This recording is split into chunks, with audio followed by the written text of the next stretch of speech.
Hi, my name is Rob Renfroe. I am a United Methodist pastor and president of Good News, an organization that is committed to keeping the United Methodist Church centered on Jesus Christ and faithful to the Scriptures. I'm speaking to you today because I am concerned about our United Methodist Church. Since General Conference 2012, more and more United Methodist pastors have begun to perform same-sex services. Some of these cases are high profile. Frank Schaeffer in Pennsylvania, Thomas Ogletree in New York, Bishop Talbert in Alabama.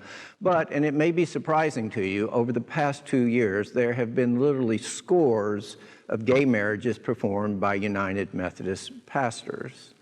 That is a change in number, but not really a change in the struggle that we've had. Here's why we're in a different place. A number of our bishops are no longer choosing to enforce the Book of Discipline. Let me give you a couple of examples. 2 bishops, one in Washington State, Pacific Northwest Annual Conference, and one in New York State, both had cases brought to them in which one or more of their pastors had performed gay marriages. In both instances, these bishops have been very public about their disagreement with United Methodist position. They believe it's wrong and that we should change it. Now, it is the bishop's responsibility to appoint someone who will bring about a just resolution when these kinds of cases come forward. In both cases, these bishops appointed someone who also had been public about his own disagreement with our position. So bishops who disagree with the United Methodist position appointed pastors who disagreed with the United Methodist position to bring about a just resolution for people who had broken our position. Guess what happened? In the Pacific Northwest, the pastors there were given a 24-hour suspension. That was it. And in New York, there was no suspension. There was no admission of wrongdoing. There was no trial, and there were no consequences of any kind.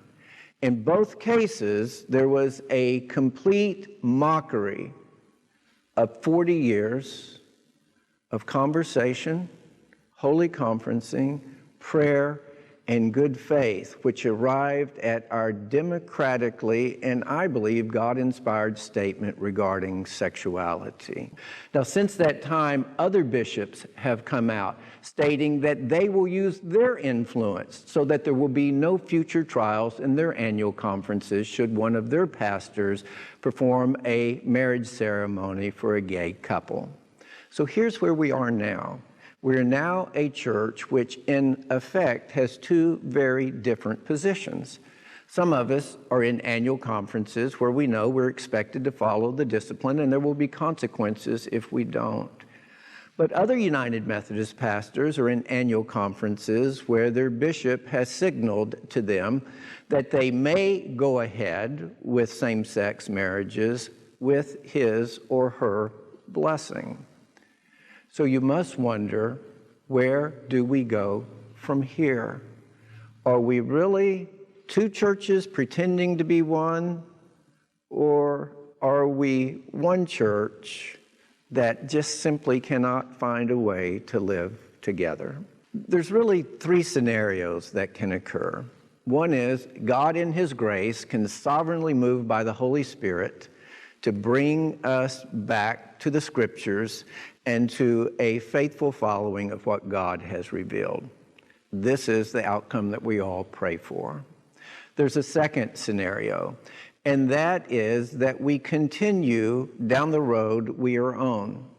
Some of us living by the discipline, others of us refusing to do so with our bishop's blessing. Now, if that's the road we choose, it's very likely that we are going to see the Methodist Church decline at a much greater rate than it has been in the past. And sadly, we are a declining church. And we are declining most rapidly where the church is most liberal. But you can be certain that if we live with these 2 different policies, every bishop doing what's right in his or her own eyes, you can be certain that there are going to be faithful United Methodists in our churches who simply will not be able to abide this. There is a third possibility, and it's not one that any of us would come to lightly or quickly. But it is possible that we will decide that we simply cannot live together, that we must separate.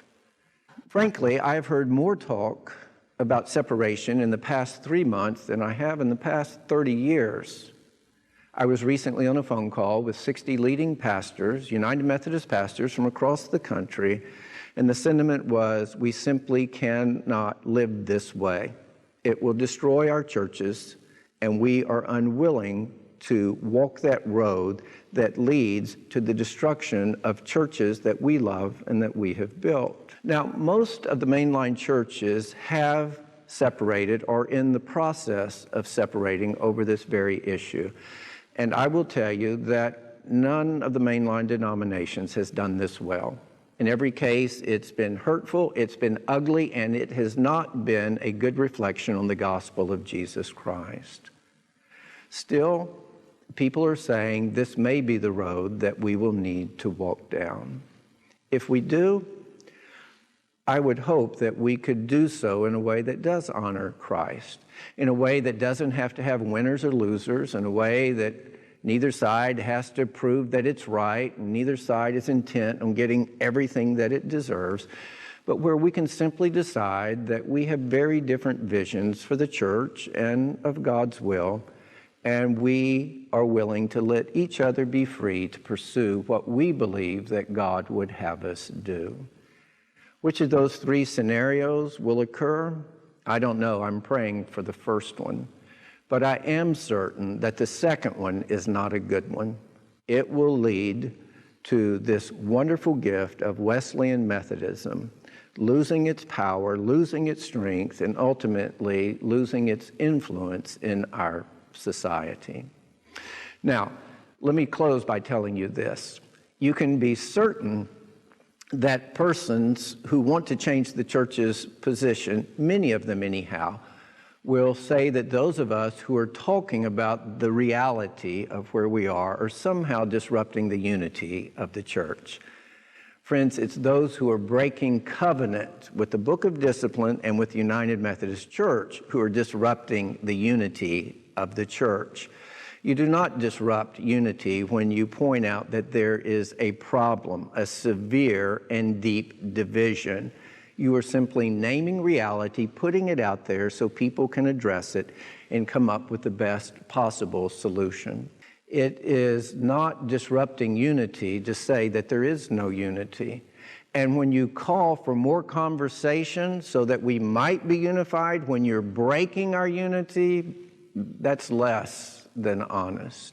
God once chided the people of Israel for claiming peace, peace, when there was no peace. And I don't think God approves of us saying unity, unity, when there is a real lack of unity.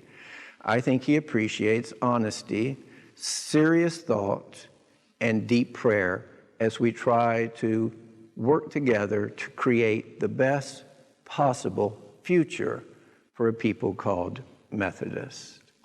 Let me ask you to pray for our United Methodist Church. Let me ask you to pray for good news.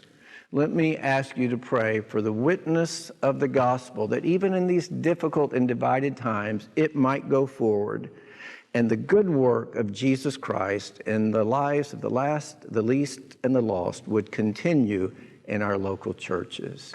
God bless you.